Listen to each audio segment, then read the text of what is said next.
This government has us believe every February that this country's economy is going great guns.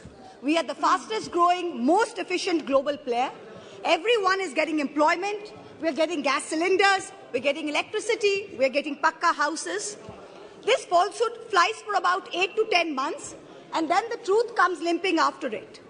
And now we are in December, and the government says it needs another 3.26 lakh crores of additional funds over and above the budget estimate.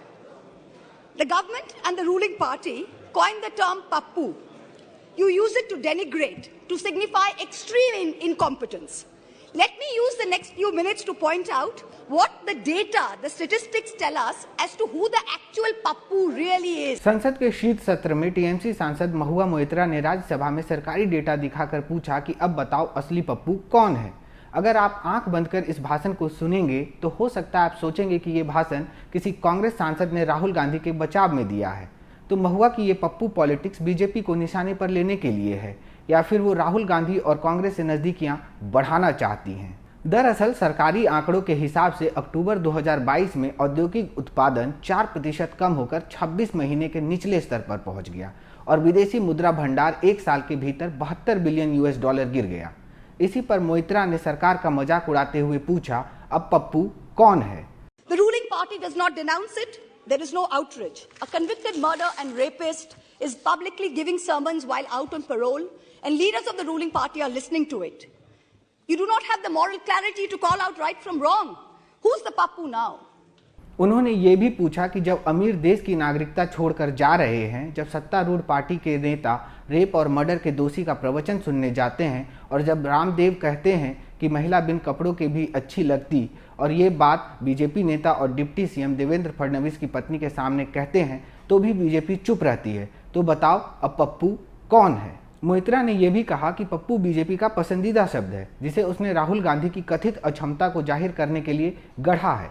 लेकिन मोइत्रा ने एक के बाद एक आंकड़ों का हवाला देकर यह सिद्ध करने का प्रयास किया कि सही मायने में बीजेपी सरकार अयोग्य है, इसलिए असल में पप्पू वो खुद है। राहुल गांधी जो बीजेपी के अपमानजनक पप्पू चुटकुलों के निशाने पर रहे हैं और वर्तमान में 3500 से ज़्यादा किलोमीटर की भारत जोड़ो यात्रा कर रहे हैं, उन्होंने मोइत्रा के भाषण पर कोई प्रतिक्रिया नहीं दी है। हालांकि हम आप में से कोई यह मान सकता है कि इस स्पीच ने राहुल गांधी को खुश किया होगा, लेकिन क्या मोइत्रा का यही उद्देश्य था? क्या महुआ और ममता के बीच सब ठीक है? यह सवाल काल्पनिक हो सकता है, लेकिन हमें यह नहीं भूलना चाहिए कि शायद अब मोइत्रा टीएमसी के शीर्ष नेताओं के उतने करीब नहीं रही हैं। इस साल जुलाई में एक फिल्म पोस्टर जिसमें देवी काली की एक सिगरेट पीते हुए तस्वीर दिखाई गई थी, इस पर बवाल हो रहा था। तो महुआ ने कहा था कि बंगाल में देवी मांस खाने वाली और शराब को स्वीकार करने वाली रही हैं।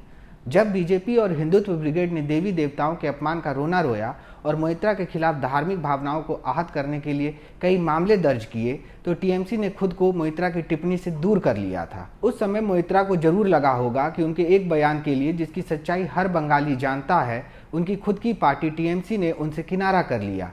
हालांकि जब मोइत्रा पर हर तरफ से हमला किया गया तब उन्होंने सभी को चुनौती देते हुए कहा था, यह सही है, अगर गलत है तो आप साबित कीजिए। दिसंबर 2021 में टीएमसी की बैठक का एक वीडियो सोशल मीडिया पर जमकर वायरल हुआ।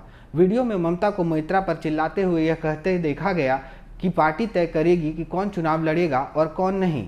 हमारे बीच विचारों को लेकर असहमति नहीं होनी चाहिए, सभी को मिलकर काम करना चाहिए। ममता की टिप्पणियों का सही मायने में संदर्भ क्या था, भले यह किसी को न पता हो, लेकिन उनके तीखे तेवर से यह स्पष्ट हो गया था कि वह मोइत्रा से खुश नहीं थी। मोइत्रा को नवंबर में टीएमसी की गोवा इकाई का इंचार्ज बनाया गया था, लेकिन राज्य में चुनाव से पहले ही इस साल की शुरुआत में उन्हें इस पद से हटा दिया गया था। टीएमसी के सूत्रों का कहना है कि अपनी सभी उपलब्धियों के बावजूद मोइत्रा का व्यक्तित्व अक्खड़ है, वो लोगों से ठीक से इंटरेक्ट नहीं कर सकती हैं। हालांकि वह संसद में उपयोगी हो सकती हैं। लोकसभा में टीएमसी के नेता सुदीप बंदोपाध्याय भी हैं, लेकिन वे चुटीले भाषणों और आक्रामक हस्तक्षेपों के लिए नहीं जाने जाते हैं। ऐसी परिस्थितियों में क्या पप्पू वाली उनकी स्पीच कांग्रेस तक पहुंचने की एक भावना हो सकती है? आखिरकार 2019 में जब पूर्व इन्वेस्ट बैंकर महुआ मोइत्रा ने विदेश में आकर्षक नौकरी छोड़ते हुए भारत की उथल पुथल भरी राजनीति में उतरने का फैसला किया, तब वे शुरू में युवा कांग्रेस में शामिल हुई थी और यह सभी जानते हैं कि राहुल उनकी क्षमताओं से काफ़ी प्रभावित थे। हालांकि मोइत्रा कांग्रेस में एंट्री करने के बाद जल्द ही टीएमसी में शामिल हो गई थी।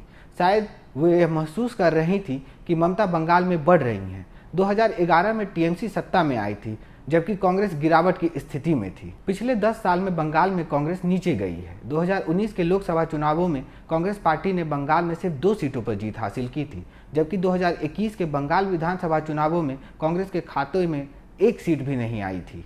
शायद यही वह वजह हो सकती है कि भले ही महुआ मोइत्रा टीएमसी में उपेक्षित और अपमानित महसूस कर रही हों और कांग्रेस में जाने पर विचार कर सकती हों, लेकिन वह अच्छी तरह जानती हैं कि वह कांग्रेस के टिकट पर 1 भी सीट नहीं जीत पाएंगी। अगर मोइत्रा की पप्पू वाली स्पीच में जितना दिख रहा है बात उससे कहीं अधिक है, तो आने वाले दिनों में रहस्य से पर्दा उठेगा। राजनीति बहुत ही लचीला और आकार बदलने वाला खेल है। कौन अंदाजा लगा सकता था कि खुद टीएमसी प्रमुख अचानक से आरएसएस की प्रशंसा करने लगेंगी और नरेंद्र मोदी पर हमला करने से बचने लगेंगी। राजनीति एक ऐसा खेल है जहां कभी भी कुछ भी हो सकता है और किसी भी तरह के योग बन सकते हैं। हालांकि महुआ मोइत्रा बुद्धिमान, चतुर और महत्वाकांक्षी हैं। वे परिस्थितियों का विश्लेषण कर सकती हैं और ठीक ढंग से अपने पत्ते खेलना जानती हैं।